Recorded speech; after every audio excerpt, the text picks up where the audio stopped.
Alert, Trump administration makes shock airstrike announcement. No one saw this coming.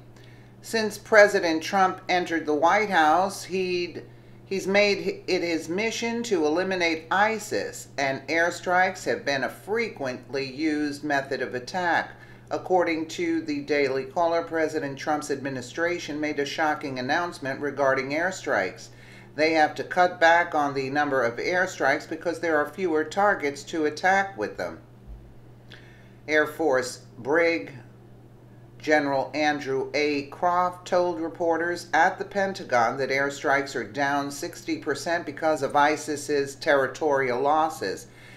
That's indicative of the fact that ISIS is collapsing, not only as a physical caliphate, but also in ownership of land. They only now control about 4 or 5% of the original area they covered.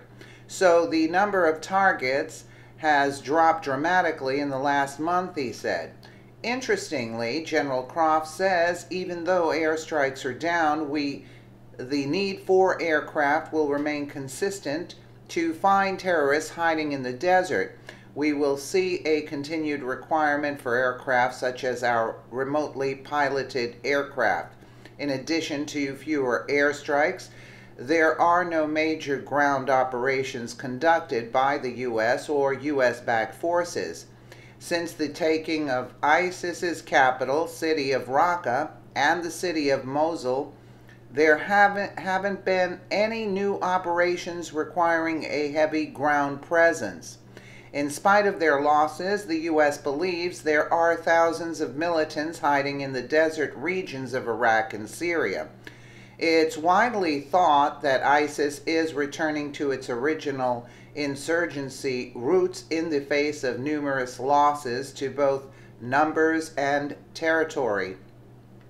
With ISIS returning to the shadows, it's likely they will renew their internet activities to enhance recruitment efforts, to swell their dwindling numbers and carry out new attacks. According to The Independent, ISIS is facing similar losses online as well. In addition to online counter efforts by governmental intelligence agencies, anti-ISIS activists are using their hacking skills to combat ISIS online. These hackers sabotage websites, infest ISIS computers with malware, and a number of other viral attacks meant to cripple ISIS's online presence and root out members. ISIS opponents are targeting their social media presence, websites, propaganda videos, and even their communication apps in an effort to bring ISIS to its knees in the online world, and so far it's working. One particularly effective attack saw an ISIS propaganda site riddled with backdoor malware whenever recruits or supporters accessed the site. This virus then attacked large amounts of information such as GPS locations, contact info, phone messages, and could even steal files or active cameras to help authorities track down ISIS members and supporters.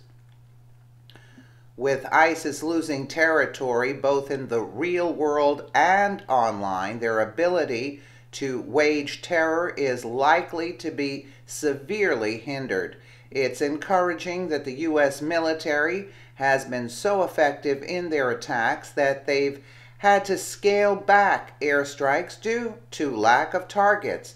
While ISIS may never fully dissipate, this continued effort on nearly every front to restrict their efforts will hopefully disrupt potential attacks and dissuade new members from joining. Perhaps over time, as their power and influence continues to fade, their threat will similarly fall away. They should have done this years ago, actually, with the online presence. Let me know what you guys think in the comments below, and again, thank you so much for watching.